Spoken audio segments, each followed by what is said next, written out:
So the general election is over. The Tories, it's fair to say, suffered some very heavy losses, and now of course they are conducting their post-mortem to try and figure out where it all went wrong. And I want you to draw you to this article by Douglas Murray in the Spectator, where he looks at where it went wrong in response to some very strange advice that came out from George Osborne.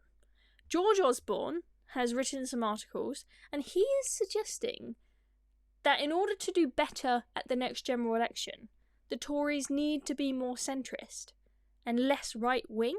I mean, to suggest that the Tories were too right-wing at this election, let's just think about what was going on. Highest tax burden since the Second World War, mass migration, nearly 1 million legal migrants a year, and, you know, a heck of a lot of illegal migrants as well. And you're saying that it was too right-wing and it needed to be more centrist? Very, very odd. And Douglas Murray goes through it all in this article. So let's take a look, ladies and gentlemen. He says, I was amused the other week to read George Osborne's diary in this magazine. In it, the man now in charge of giving away the British Museum's collection recalled something John Major said to him in 1997.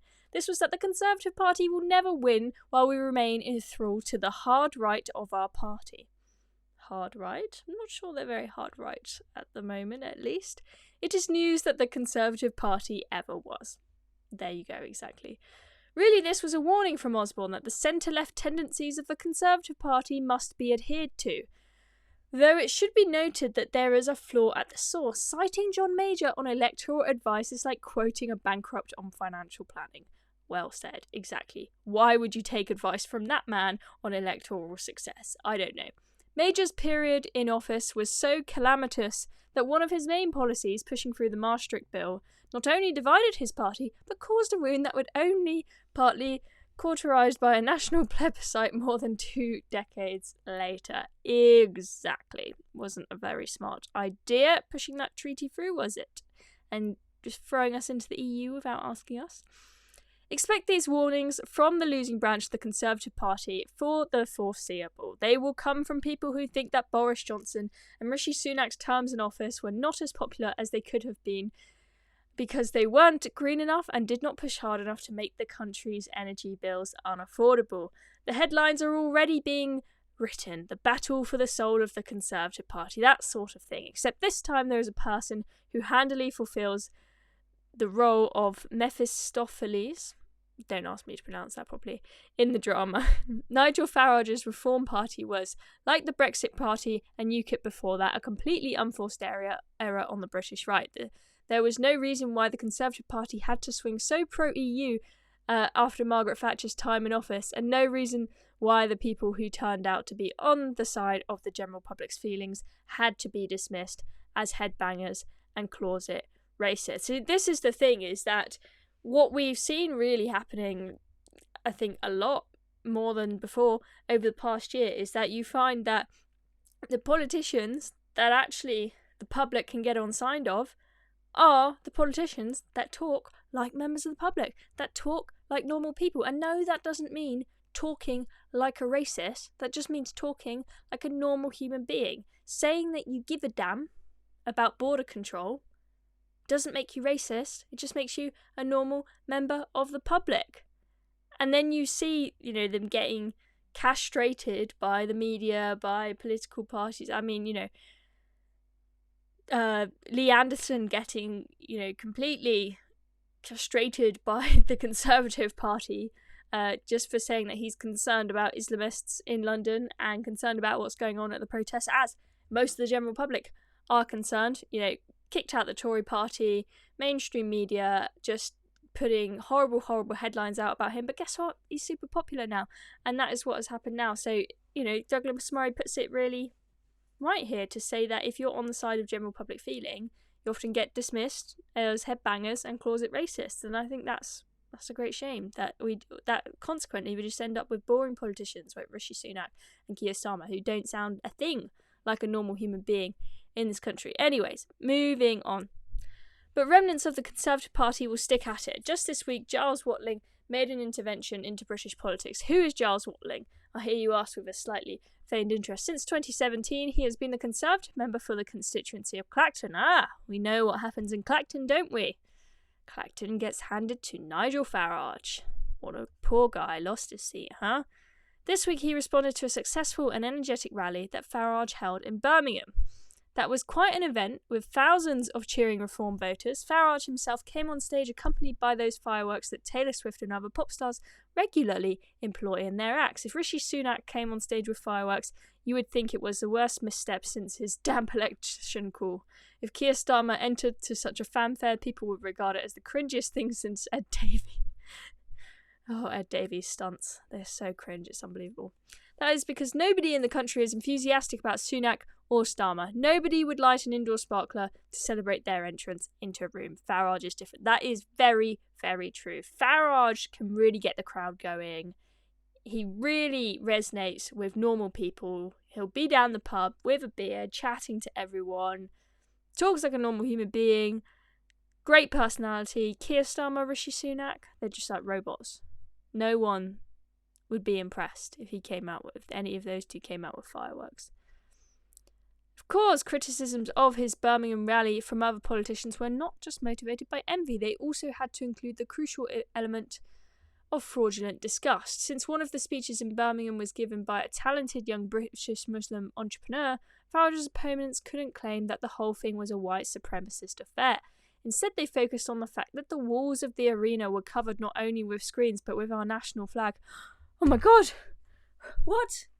They put our country's flag on the screens at an event in this country? Oh my god, how racist, how nationalist, how evil. You know, that's Nazi-like behaviour, of course, having your flag at this rally. How scary. I mean, everyone has to be up in arms in this. The British flag on display in Britain. Oh my god. It's just mental, the stuff these people come up with, honestly.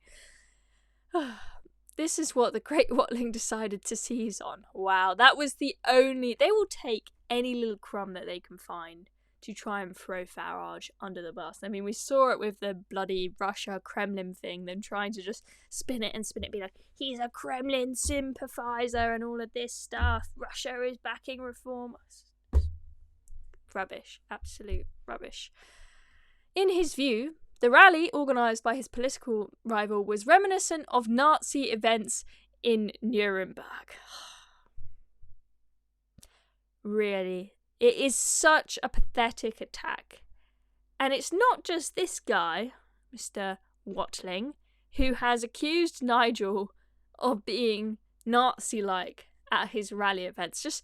I don't know if you guys remember this tweet that went up by Narinder, who always has some interesting things to say, let's just see.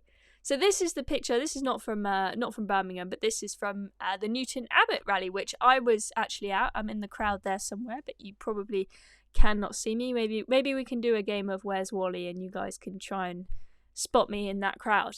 And he's just waving to the crowd. Wave to the crowd. And look what Narinder says.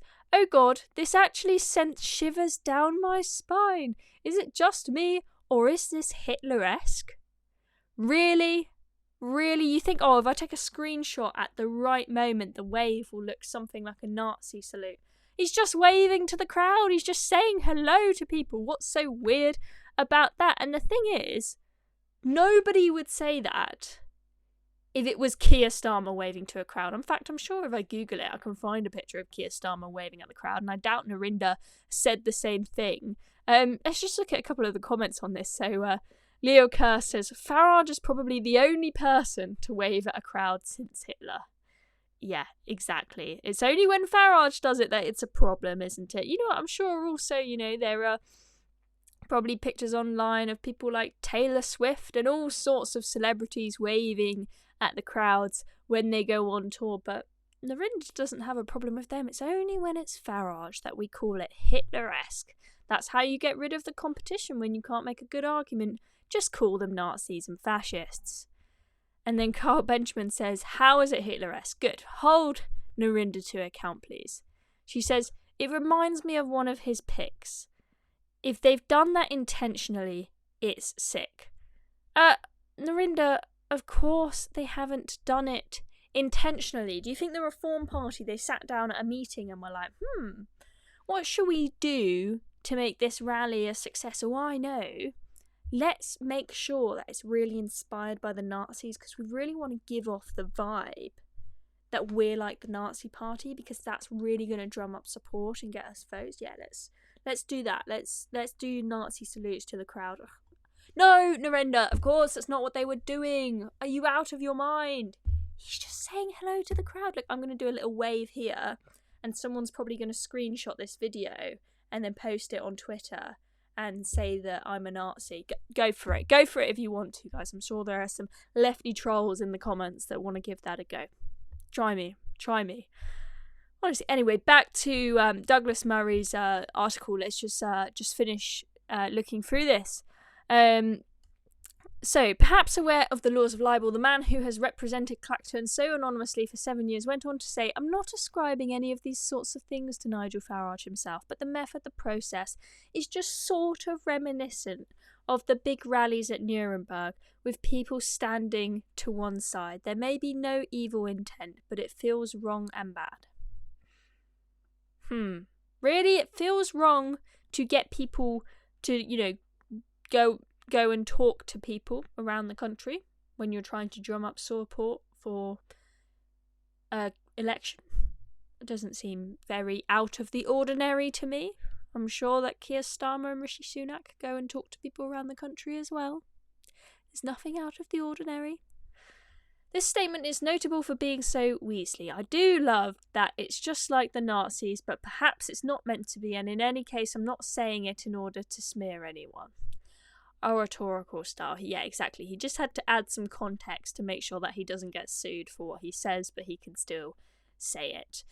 But what makes the criticism really noteworthy is that it is so inept. Exactly. It is the nature of large gatherings that people stand around, and if the problem is the prevalence of the Union Jack, then we must simply deem it unfortunate that Watling's personal Twitter page consists of his face superimposed over the Union Jack. Oh, that is just brilliant. Someone please get that photo and put it side by side with a picture of Nigel with the Union Jack at his event and just show the bloody hypocrisy. It would be easy enough for a person to say that this too has chilling Nuremberg echoes, but that would be to pretend that because the Nazis had a sinister flag, all flags are sinister, or that because Adolf Hitler often spoke to rooms of standing people, all rooms of standing people are like Hitler's audiences. I mean, exactly. I mean, Douglas Murray just explains here just how stupid and inept this criticism was, right? Using this logic, go to any event that has any kind of flag there and call them Nazis.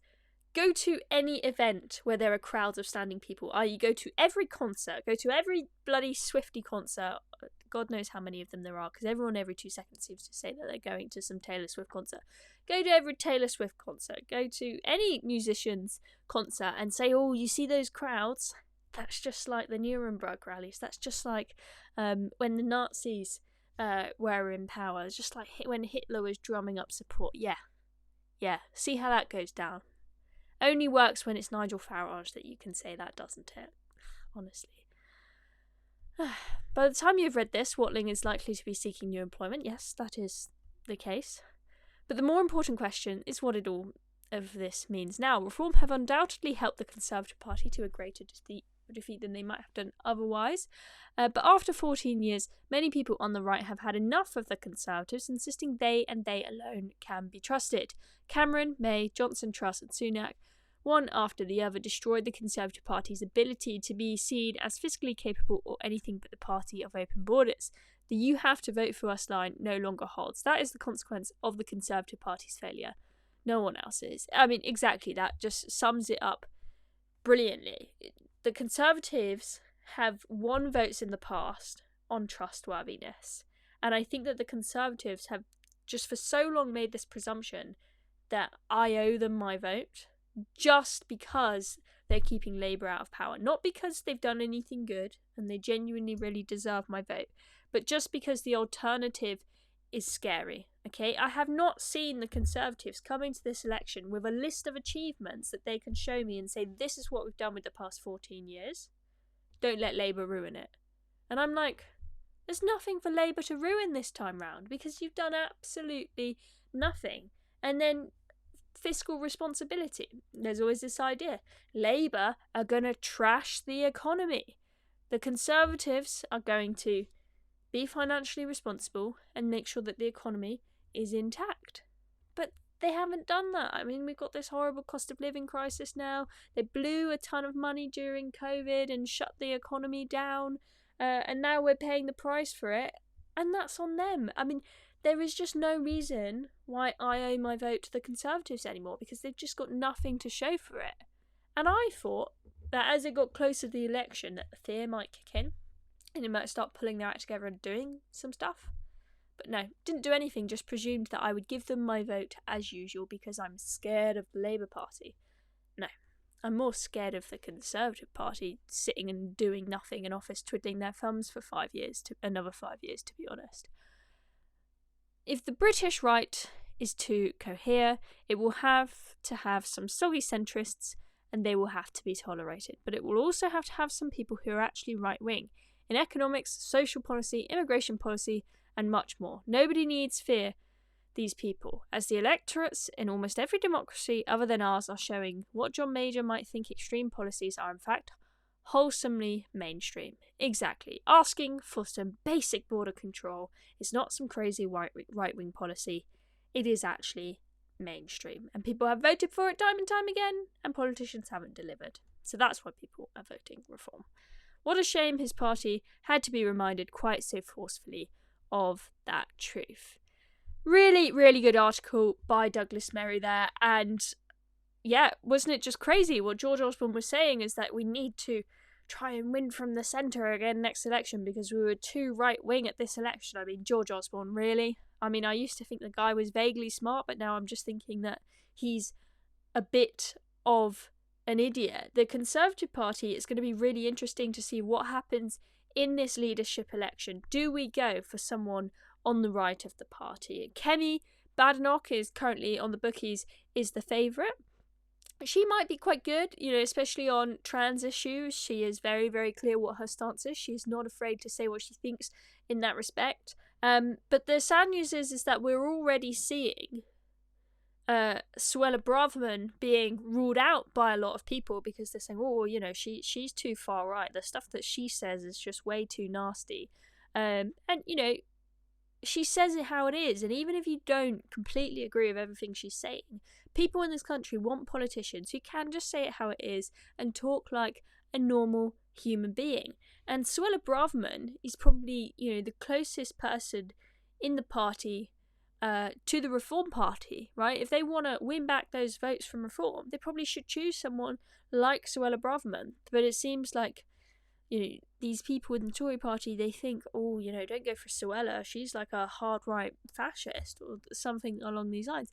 And that's not the case. We'll see what happens. But, if we end up with, if the Tories, they accept the post-mortem of people like George Osborne saying, it's because we were too right-wing that we lost the election, we need to move more to the centre, and they give us some One Nation Tory like Tom Tugendhat, I'm sorry, but you're not going to be getting my vote again. You'll just show me once again that we've got two parties that are both exactly the same, that both believe in high taxes and both believe in mass migration, and can't talk like normal human beings. And it's just going to be boring and people are going to keep voting for reform. So the Conservatives need to take a bloody good look at themselves and actually see for real what went wrong. I think we will see what happens in the Tory Party contest, and that will have a big, big impact on the prospects of the Conservative Party and, more importantly, of the Reform Party over the next few years. We'll be covering it. Also, make sure